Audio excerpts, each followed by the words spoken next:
Vertel ons je story hier, uit op die koekplek. Laat die wereld niet meer wonder wie jij is. Laat je story opbring, gaan leef nou als pres. Leef als pres, laat elke dag tel. Leef als pres, laat jou lig verskil. Nou die verhouding tussen 'n pa en 'n seun is altyd die mees amazingste en ek is self geëerd om met my seun 'n pad te loop en ons het mooie herinneringe, ons gaan saam met die see, ons battle saam. Hy gaan nou deur 'n besering, ons werk deur beserings, ons werk deur emosie en tog is daai, ek noem dit die knipmes oomblikke daar wat jy en jou seun kan sit en jy vir hom bietjie kan stil laat sit en om verduidelik hoe werk die wêreld. Jy gee hom net daai edge wat ander mense nie het nie. Welkom by nog 'n episode van Uit die Koekblik en ons gaan verder vandag met John van Rensburg. Welkom. Ons gesels weer vandag en ons gaan 'n bietjie pa en seuns vandag. Ja, dit is 'n baie interessante onderwerp.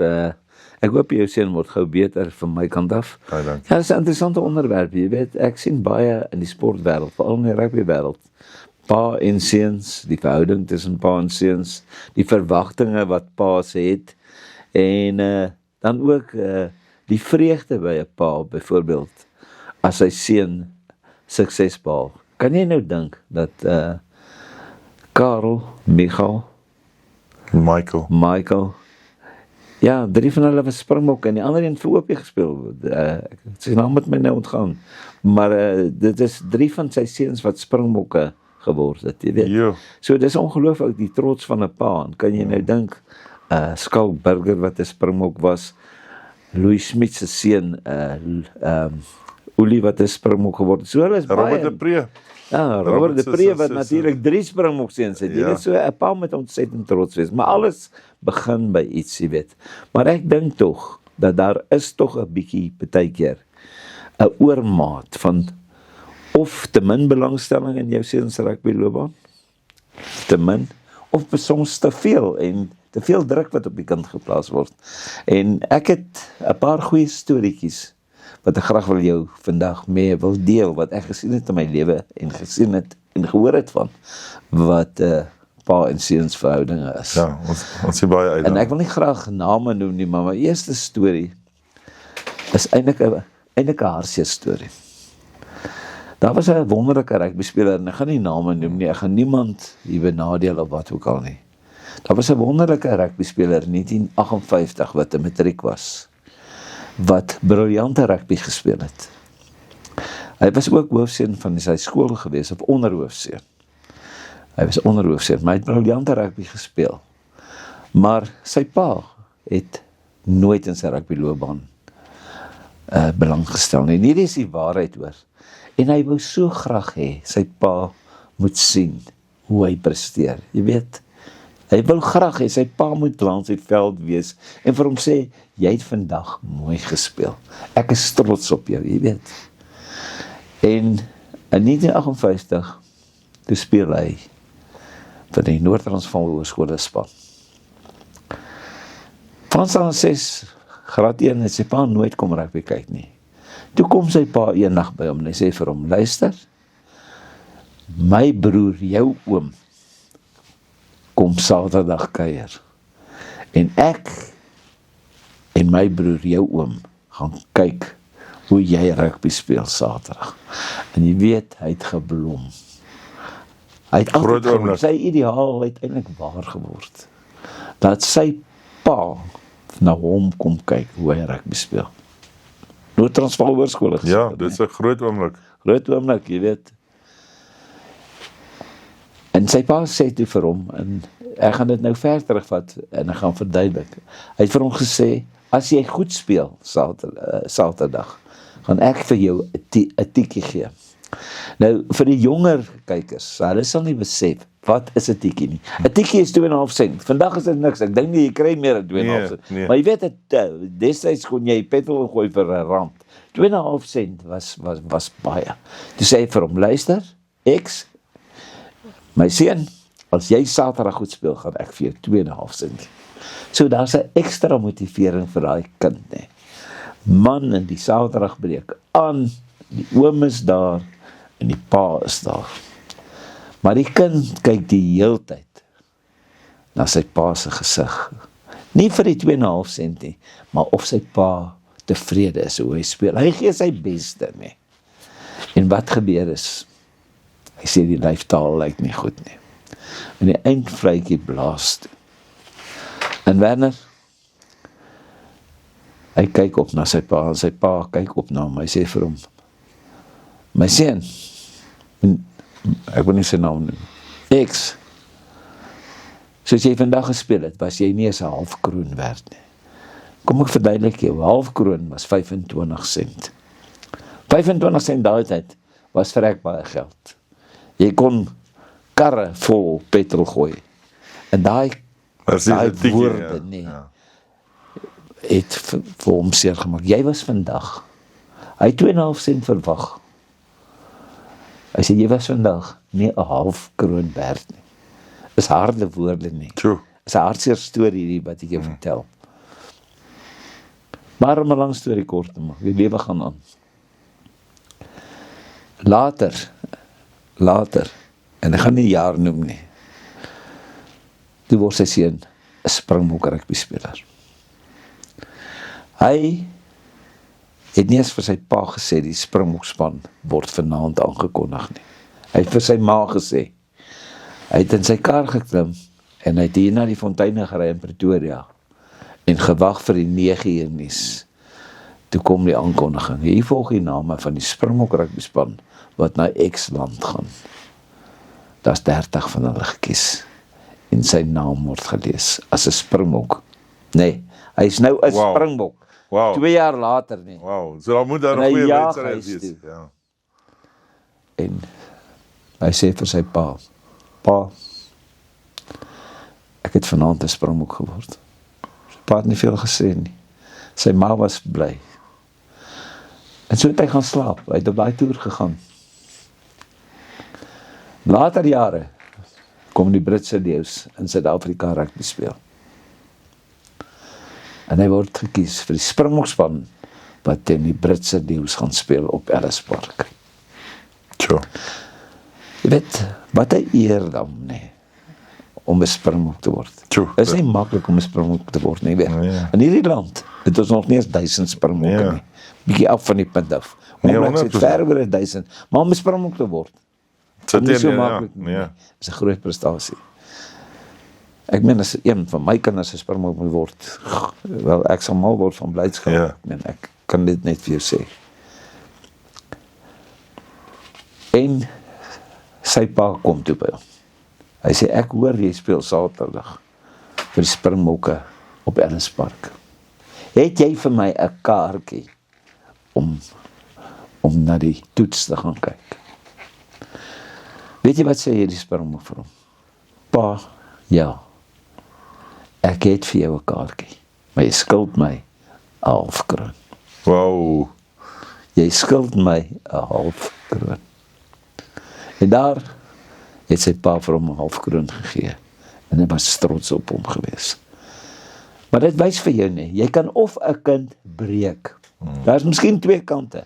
Dit het hom miskien sterker gemaak om 'n Springbok te word. Ja. Maar van my kant af, dink ek, daai ouetjie moes dan baie sleg gevoel het, daai dag nie, daai verwagting wat hy True. had. En dis juist waaroor ek vandag vir jou wil praat, oor die verhouding tussen 'n pa en 'n seun met sport. Moet nooit jou kind, as jy nooit bereik het in sport, iets wat jy graag wou bereik het nie, moet dit nie deur jou seun laat leef nie. Ek sien dit baie kere nie, dat kinders speel net vir hulle ouers.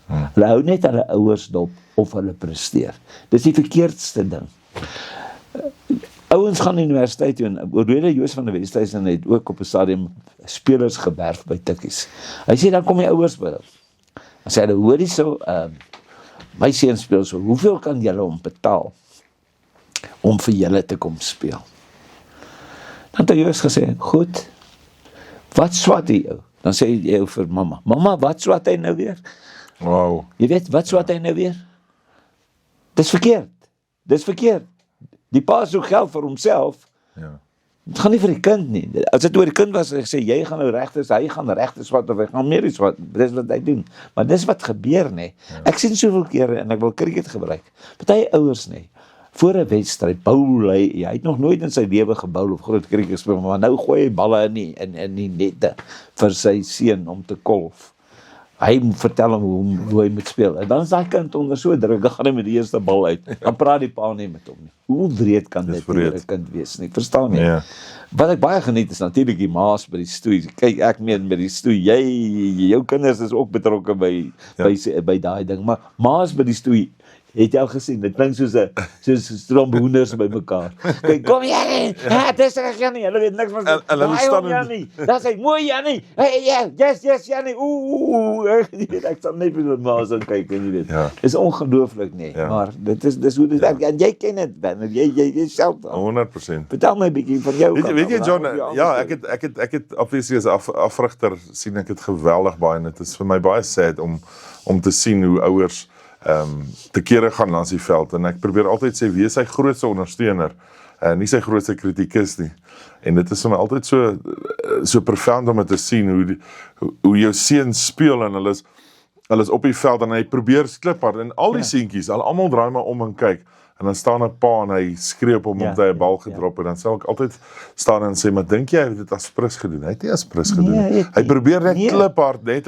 maar nou is daai ouers is so kliphard op jou, en oupa was 'n 8ste man, so ek was 'n 8ste man, maar nou gaan hy 8ste man, maar Jannie is 'n stit, nee, Jannie is nie stit, hy's 'n 8ste man, en dit is so jammer, want ek dink, die kinders is, in vandag se wêreld is die sport is so, daar's soveel druk op hierdie kinders, en tog is ons, druk almal, en hy soek daai volgende staat, as jou laerskool ouer kom deur, en hy word hierdie, ek noem hulle die balkiejagters, hulle kyk hoeveel hy balkies van daai kinders loop hier, om agter, oralster, en hy lyk soos 'n poster, maar maar Boetie moet net nog 'n ding, en ons vergeet, daai seentjie moet op 12 of 13 nog bietjie karretjie speel. Jy weet John, as jy vat 'n karretjie, 'n karretjie wat die kinders mee so ry, is jy so gemaak vir 'n seentjie se hand, hy is dieselfde grootte vir hom om te speel, en dis hoekom daai formaat is daar, maar ons het vergeet om hulle te los om bietjie seentjies ook te wees, en te kom gesels oor sy rugby, en net dit saam met hom te deel, as wat hom, almal wil hierdie afrigter van die kant af wees, jy weet dis baie sad. Ek wil vandag bietjie praat oor Uli Schmidt en sy pa, Louis, jy weet, daar is 'n paar baie goeie lesse wat Louis vir Uli geleer het, ten opsigte van om taaf te wees en so, maar ons sal net nou daarby kom. Dit is 'n paar mooi stories, maar ek wil iets vir jou vertel wat ek self ook beleef het. My seun het gestoei, hy was onder 28 kg. Nou hy het elke jaar, kyk hulle was nog maar klein, het hy die silwer gewen op Noord-Transvaal. Daar is 'n ouetjie gewees wat hom altyd gewen het, ek sal nou nie sy van noem nie, maar jy weet wat nou gebeur het is, nee, die 1 jaar, toe stoei hy weer in die finaal, teen hierdie ouetjie wat hom altyd wen. En voor die tyd, toe kom daai ouetjie wat altyd wen sy pa by my, en hy sê vir my, John, jammer laat my seun weer teen jou seun moet stoei, dat hy die goue medalje moet wen. Weet jy, dit moes hy nie vir my gesê het nie. Toe roep ek my seun, dis sê ek, weet jy wat? Morley, vandag het jy kans om te vat. Hulle het klaar gewen. Jong, ek spring in die kar, ek gaan koop vir hom 'n piesang, als wat, hy is klaar ingeweeg, en hy is als binne gewig, onder 28, koop vir hom 'n piesang, dat hy nou dinges is. En hulle stoei hom. En my seun kry hom, in die eerste greep kry my seun hom beet. Maar die ouetjie versterk, nee, nou, kyk, jy weet, jy moet hom mos nou vasdruk. En dan sit mos 1, 2, 3, dan ben jy die geveg. En dan druk maar na hierdie ouetjie sterk, dan 1, 2, dan lig die ouetjie sy skouer. Nou kyk hy vir my, en hy kyk vir die afrigter. Dit het so aangegaan vir omtrent 10 keer, maar Morney kry hom nie af nie. Die trane loop naderhand by my kant af nie.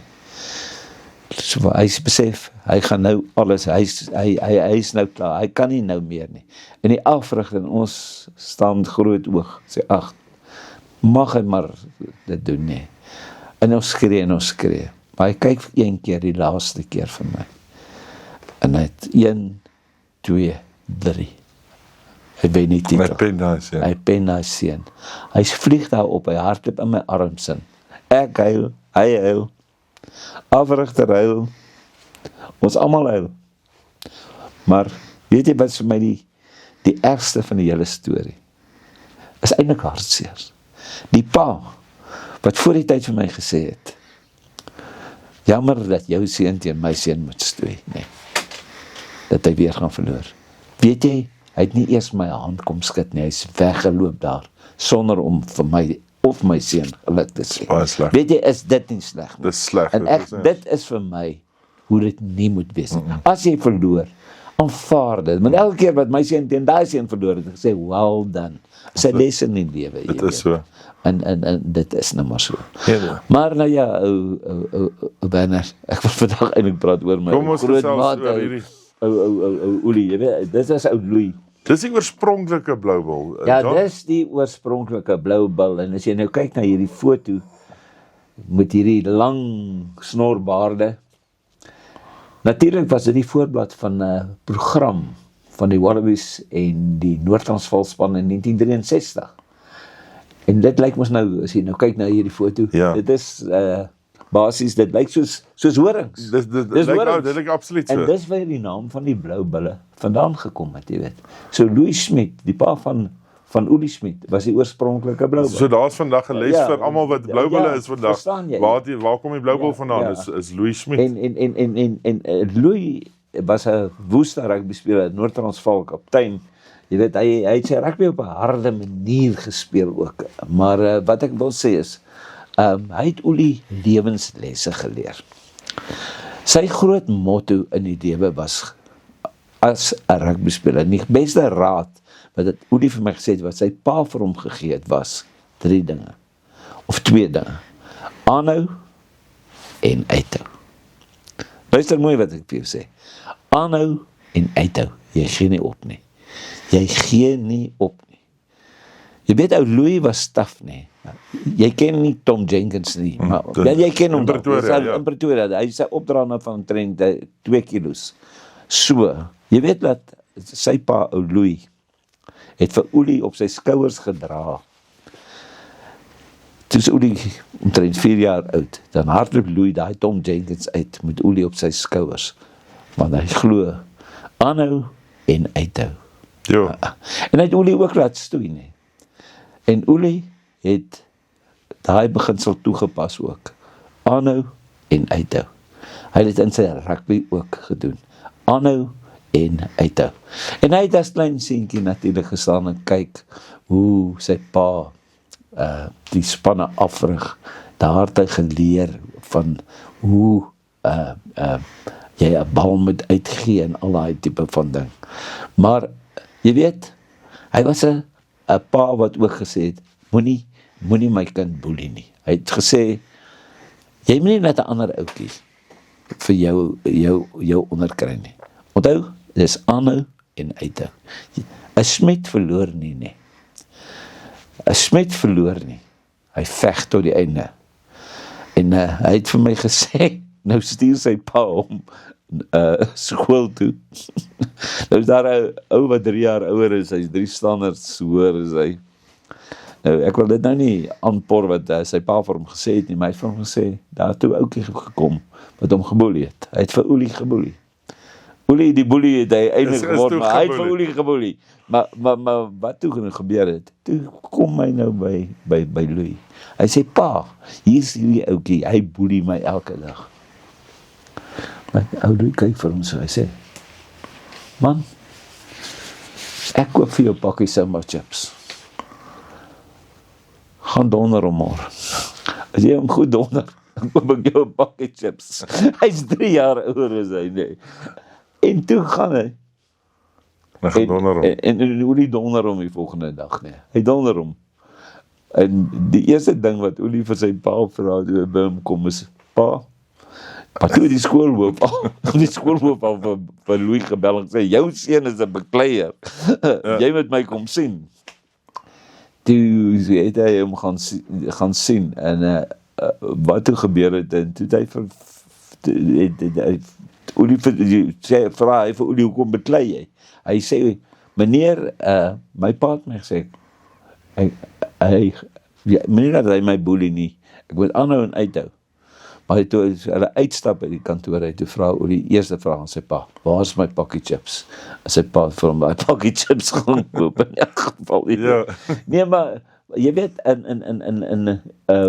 die groot ding is, hy het 'n ander boetie ook gehad, sy naam is Mannetjie, hy het 'n rekkie geword, nee. Ook 'n taffe mannetjie, maar Louis het hulle groot gemaak, hulle moenie sissies wees nie. Olie het altyd vir my gesê, en ek en hy het baie kommernisse saam gehardloop, soos jy weet, ons moet nog 'n entjie verder gaan. Hy sê vir my, Olie, dat toe Dalton hom nou begin druk vir 'n plek in die boksspan, het hy altyd 30 meer opsitte as Dalton gedoen, om net voor hom te bly. En hy sê, baie kere wou hy ook al ophou, en hy wou nie verder gaan daarmee, in elk geval nie, jy weet. Maar, Olie, ja, hy het altyd ook vir my gesê, hy was bekend as die 3 V's. Ek sê vir hom nou, hoekom die 3 V's? Nee, hy sê, hy het my altyd genoem, vuilgat, hy het altyd op vleuel gestaan, maar hy het gesê, hy het dit gedoen, vuilgat, verraaier, en die derde een was, vuilgat, verraaier en nog iets, ek weet, ek kan nie nou mooi onthou nie, maar sy pa het vir hom gesê, jy moet nie dat 'n ou jou intimideer nie. As 'n ou jou slaan op 'n rugbyveld, dan moet jy hom terugslaan. Nou vertel Olie vir my die storie, dat hy het nooit eerste gestaan het, maar as hy ou hom geslaan het hy hom teruggedonder. Nou wat gebeur het, hy sê die ou storie is altyd, alles begin in die skrims, nee, alles begin in die skrims. Hy sê nou speel hulle vir Noord-Transvaal teen die Suid-Afrikaanse weermagspan. Nou speel daar 'n ou naam van Gerry Sonnekus vir die weermagspan. Wat ook Springbok gespeel het. Hy sê, daai man het 'n geheue soos 'n olifant. Hy sê, nou gooi Olie die bal in. Het kon selfs 'n wedstryd in Vrystaat gewees. Kyk, Gerry Sonnekus het in Vrystaat, maar hy opslaan ook vir weermag, nee. Hy sê, nou, elke keer gooi hy die bal vir Adolf Malan, dan vang Adolf Malan die bal, en dan kom Sonnekus en vat hy die bal weg. Nou sê Olie vir hom, nou, wat is die probleem nou? Wat is die probleem nou? Hy sê, nee, Adolf, hy sê, die Sonnekus kom elke keer hier. Olie sê, los hom vir my. Jong, en Olie gooi weer die bal in. En Adolf vat die bal. En toe Sonnekus kom, toe eet Olie hom, toe slaat hy hom hard. Maar hy sê, daai man het 'n geheue soos 'n olifant, daai Gerry Sonnekus. Hy sê, 2 jaar later speel hulle weer teen Vrystaat. Hy sê, en op 'n stadium voel hy net iets tref hom. Toe sê hy, dis Gerry Sonnekus wat hom slaan. Nee. Toe slaan hy 2 van Olie se voortande uit. Toe is altyd sy voortande. En wat toe gebeur het is, nou wil Olie nie, dat Sonnekus miskien uit sy voortande losgeslaan het. Want toe hy alles vat, is hy altyd los. Nou gee hy daai voortande vir die lynregter. Nou sê hy vir die lynregter, hy moet dit hou om na die tyd, dat hy kan sy tande terug kan sit. Daai goed het nooit weer gepas op, wat hy moet sê, 'n plaatjie kry so. Maar hy sê, hy wou nie hê dat Gerry Sonnekus ooit moet weet, hy het dit gedoen nie. Maar nou vertel hy die storie ook, hy speel teen WP, en hy is toe vir die dag Noord-Transvaal se kaptein, en Naspota was siek geweest. Hy sê, en Karel Du Plessis kom hier langs die kantlyn af. Hy sê, en hy hardloop nie. En hy besef, hy is die enigste ou wat Karel kan duik. Hy duik toe vir Karel nie. Maar hy duik vir Karel die hardste wat hy kan, Karel val. Toe staan Karel op. Toe slaan Olie hom. Boem, staan hom. Ek sê toe vir hom nou, hoekom het jy hom geslaan? Hy sê, hy het net te vinnig na sy sin opgestaan. Maar Om 'n lang storie kort te maak, sy pa het opgeleer, hy moet altyd sy man staan, hy moet nooit dat hy geïntimideer word nie. Maar wat van daai wedstryd wat ek kan onthou is, toe sê almal aan mekaar, die WP in Noord-Transvaal, weet jy dat die polisie die geveg moes gestop het tussen Noord-Transvaal en die WP nie. Ja. Maar Olie sê toe hy van die veld af hardloop, het hy die hardste hou in sy lewe gekry, want toe kom 'n tannie agter met 'n sambreel, en sy slaan hom oor die kop. Hy sê, dis die eerste keer wat hy besef, hy kan nie terugslaan soos sy pa sê nie, maar die pa het altyd gesê, jy weet, terugslaan nie. Ja. So. Nou hardloop Olie die kommers, en ek het dit al vir jou vertel. Sy eerste kommers hardloop met 'n gebreekte ribbebeen. Hy het 'n plaasvervanger gekry, nommer om mee te hardloop. Hy sê hardloop sy alie af daai dag, maar sy pa staan daar by die einde nie. En sy pa sê vir hom, hy moet nou lekker hardloop. En toe Olie inkom, toe wil hy ook nou kyk hy na sy pa, want hy sy pa sê, hy het goed gedoen. Hy sê vir hom, weet jy wat? So was Louis ook, maar hy het maar gemengde gevoelens gehad oor prestasie en wat jy moet doen. Sê vir hom, jy's 'n skande vir die Smit familie. Oei. Hy sê vir hom nou, hoe so pa? Hy sê nee, hier sal 22 vrouens deur en jy kom eers nou hier aan. So dit wys jy maar net. Maar jy weet jy, hy was 'n tawwe ou, maar 'n sagte ou. En jy weet sy pa was 'n slim man. Louis het 4 grade gehad. Sy ander suster is advokaat, sy broer mannetjie wat 'n rekkie was, het een kommer het saam met ons gehardloop.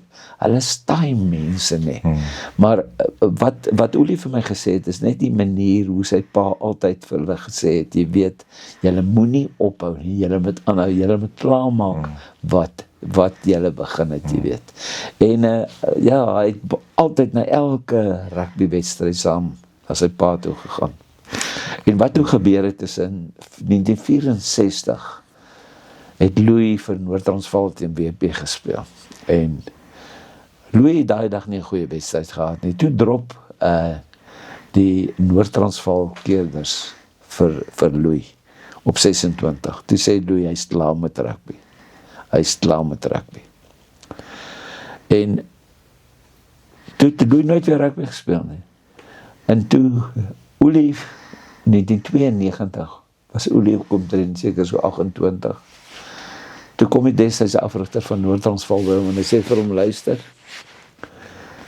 ek dink nie meer jy is goed genoeg. Nadat Olie die vorige jaar rugby speler van die jaar was, jy is goed genoeg meer vir Noord-Transvaal, ek gaan jou nie meer kies nie. Toe bel Olie vir Louis Lightfoot van Transvaal.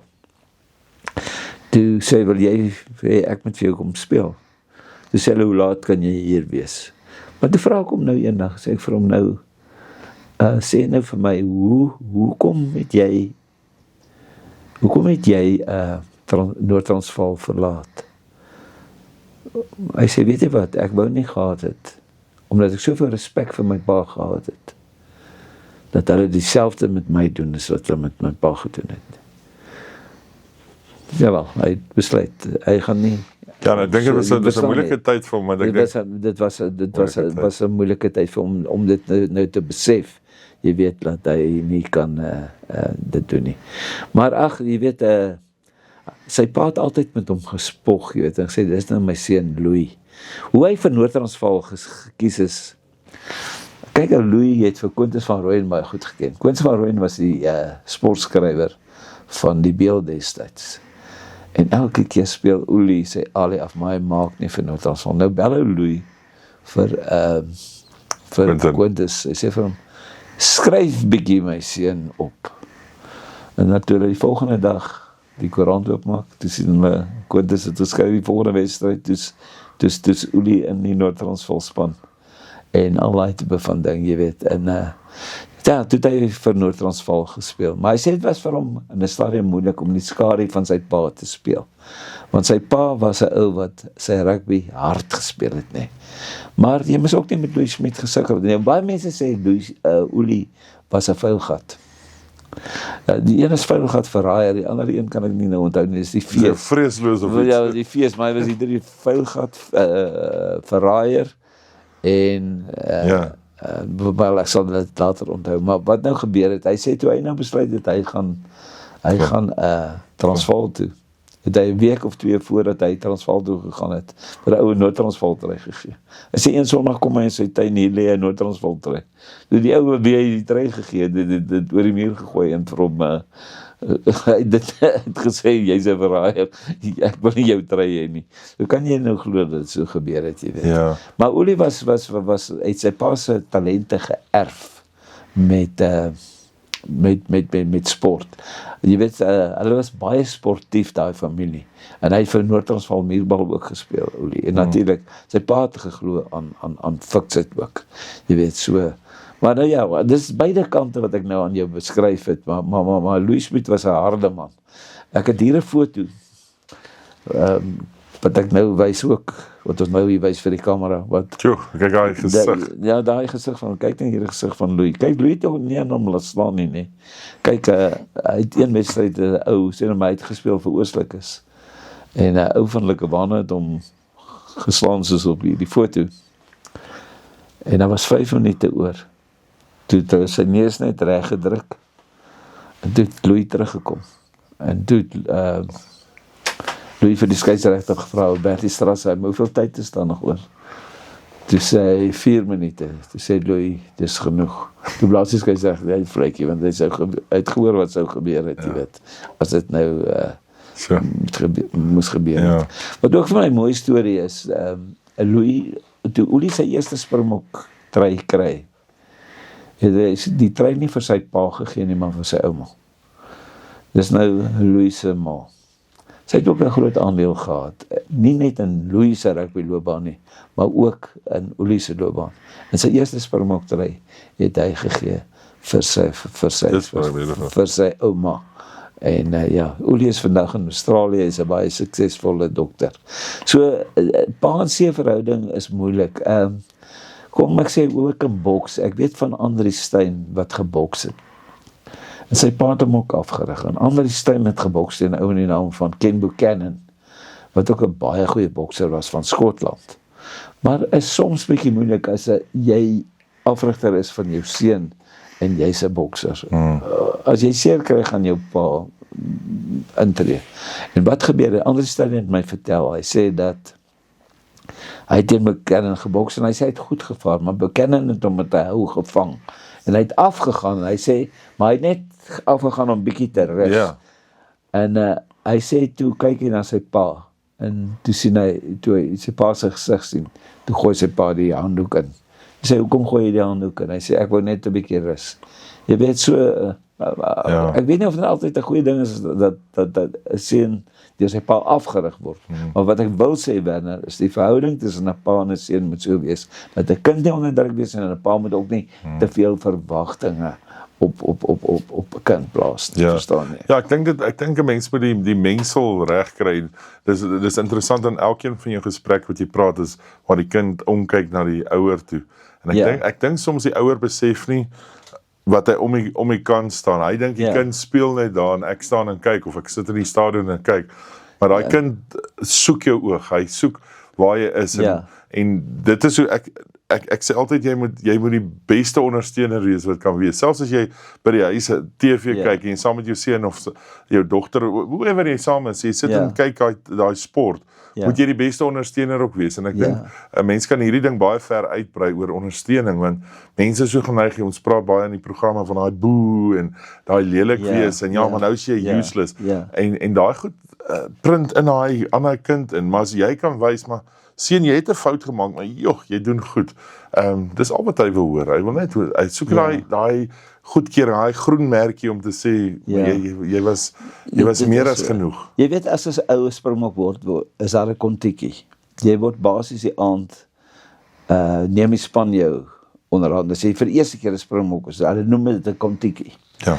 So daai aand maak hulle gek van jou, jy moet kruip, hulle slaan jou, maar sekere gevalle rond hulle jou eintlik aan, jy weet, ek weet dat van baie vrouens is hulle mans die volgende dag sien dan barstel in trane uit. Warren Brosnan het my vertel, dat toe hulle hom ingelyf het, toe hy Springbok geword het in 1997, kon hy nie doop nie. Hy kon nie doop nie. Hy sê maar, sy pa het nie vreeslik ver gebly, van waar die Springbokke gebly het, want sy pa het obviously die toets gaan kyk. Hy sê, en hy kon nie 'n taxi kry nie, toe het hy geloop, hy sê hy het letterlik gekruip, maar wat hy gedoen het, hy het sy springboktrui, sy heel eerste springboktrui, het hy vir sy pa gaan gee, en sy pa, toe hy hom sien, toe sê, ons moet 'n klag vir aanranding maak, so sê, Warren, nee, daar is nie sprake nie, nou is hy 'n springbok, nou voel hy is 'n springbok, jy weet, dit is ongelooflik, nee, jy weet, ja, ek dink nou net weer in die Du Plessis nie, en so jy net sê, kan jy dink hoe pa moet voel, as 3 spelers van hom, in daai groen en goud, seuns van hom, moet speel nie, dit moet ongelooflik wees nie, en die trots wat daar is, jy weet, dis ongelooflik, jy weet. Ja, ek dink dit is jou beste trofee, wat jy ek sê altyd met my rugbyjare en alles, my beste trofee is om my seun op 'n veld te kan sien, speel en sy ding te doen. Dit is vir my meer werd as enige prestasie wat ek gemaak het. En ek dink ouers moet, as jy nie die prestasie gemaak het, moet jy in dieselfde asem, moet jy dit nie deur jou kind nou leef nie, moet hom toelaat dat hy gaan doen wat hy sy game speel. Dit is, ek ken 'n storie van 'n speler wat baie arm was, wat 'n Springbok geword het, toe hy 19 jaar oud was. En ek wil nou nie die familie verneder nie, maar weet jy, die ouetjie het sonder 'n pa groot geword. Hulle was eintlik twee boeties. Hulle het gebly in 'n skakelhuis, hy en sy ma en die 2 boeties.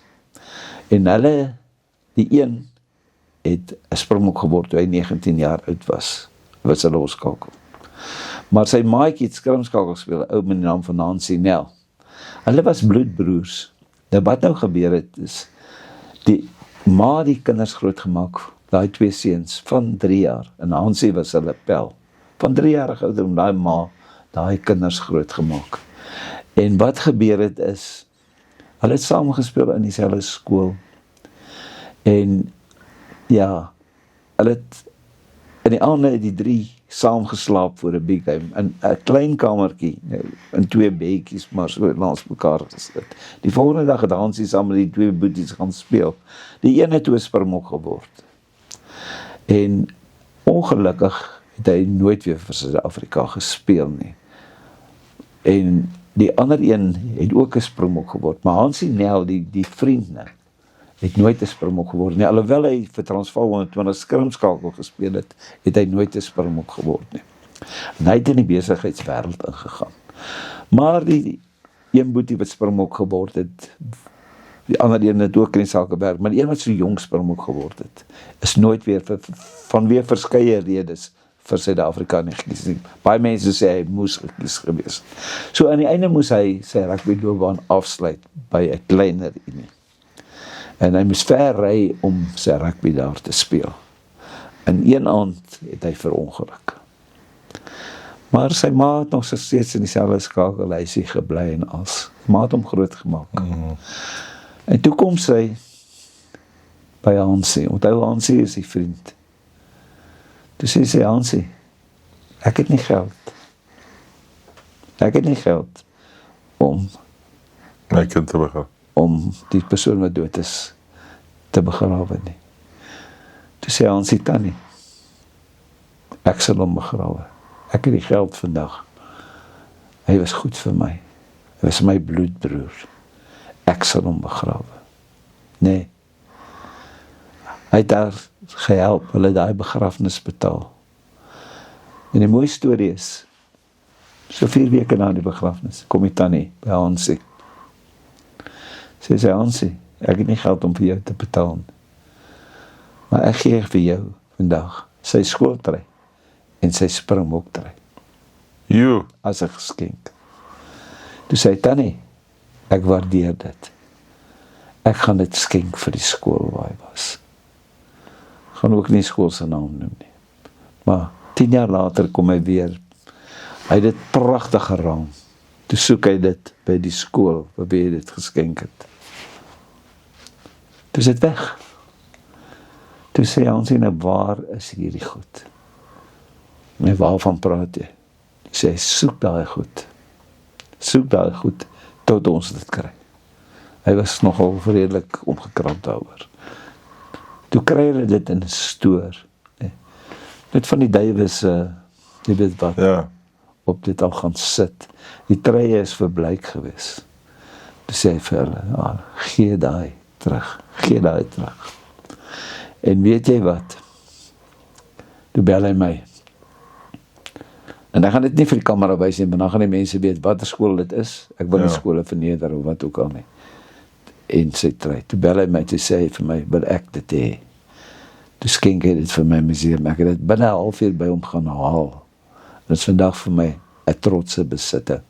So is nie net die paas wat help nie, maar jy kry ook die maas nie, weet jy. Ja. En weet jy pragtig, sy het nie geld gehad nie. En toe kom hy aan sê, dis vir my sulke stories, Sure. wat my soms tot trane dwing, weet ek meen, kan jy nou dink nie.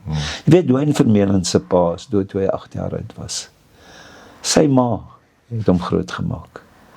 En het sy nie 'n reus groot gemaak, het sy nie 'n goeie job van dit gedoen nie. Jy weet, dit is daarom fantasties. En en 'n mens moet trots wees op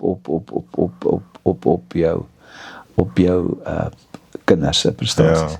Jy weet, op 'n persoonlike vlak. Die wêreldbeker, die laaste wêreldbeker. My kleinseun, aard na my. Hy's mal oor rugby. Hy's mal oor treie. Hy was mal oor die wêreldbeker. En hierdie foto wat ek jou nou wys wat sy emosie was na die eindvletjie geblaas het, na ons die wêreldbeker gewen het teen Engeland in 2024. Daai ouetjie, soos jy op hierdie foto kan sien, is ongelooflik. Het in trane uitgebars. Nee, van trots en so. En dit is vir my lekker, dat ek as oupa miskien daai saadjie by hom kon plant. Ja. Want hy lewe ook. Jy weet, toe ek 'n kind was, in 65 en Springbokke het verloor, het ek gehuil. Vir daai mekaar. Maar daai oomblik nie, toe besef ek, weet jy wat, die ouetjie is so lief vir dit, hy aanbid rugby. Hy voel daarvoor. En as hy die dag Springbok moet word, so jy die trane moet af by hierdie man hoor, want hy lewe rugby. Hy lewe rugby, weet jy wat, hy lewe rugby. Hy speel nou vir die eerste spannetjie van 'n sekere skool. En ja, ek is so trots op hom. Maar nou dit wys net vir jou. Ja, mense moet ook trots wees en erkenning gee. Absoluut. Dit bring my terug. Gee erkenning aan jou kinders. Moenie als in jouself. Help hulle waar jy kan. En as 'n ouetjie dalk luister en talent het en iemand kan so ouetjie help hom. Ja, wees soos ek vroeër gesê het, wees die grootste ondersteuner. Ek dink mense se basis, en ek dink jy kan dit in die wêreld en in die lewe inbring. Ek sê baie sport simuleer wat die wêreld is. En jy leer daarvan teleurstelling, jy leer daarvan om nie 'n ding te kry wat jy wou gehad het, jy het kliphard gewerk, of 'n besering is net so goed soos wat jy deur trauma in jou lewe gaan. En dit berei jou eintlik voor vir jou wêreld daar buite, en dit is belangrik dat jy ook in daai selfde asem 'n fundament is vir jou gesin. En as jy 'n gesin het wat agter jou staan, het jy presies dieselfde. As jy 'n vrou het wat solid agter jou staan, jou kinders wat agter jou staan, John, dan is jy so goed, jy kan gaan kyk na al hierdie ouens, suksesvolle manne het suksesvolle vrouens, suksesvolle kinders wat agter hulle is, en die kind is weer suksesvol as die ouers hulle ding gedoen het. Net om komies af te sluit. Gerry Sonnekes speel 'n Currie-beker finaal. Nee, hy speel teen Engeland vir Suid-Afrika. Hy moes die Britse leeu's gespeel, maar toe later teen Engeland, toe druk hy 3. Toe hy daar op Ellis Park uitdraf.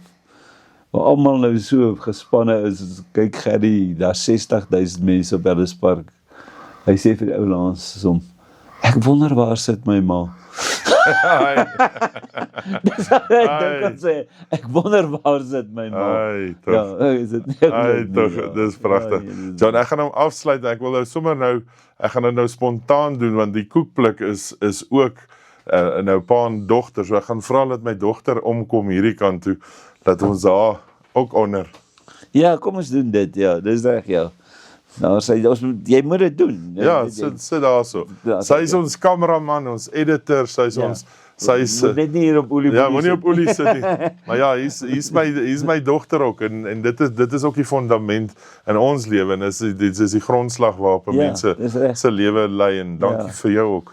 En ek wil ook vir jou sê dankie. Jy doen 'n baie goeie werk Dankie. en Ja. ek moet sê jy leef jou passie uit en dis vir my jy doen dit met 'n glimlag en met deernis sê ek dit. Dankie hoor. Also,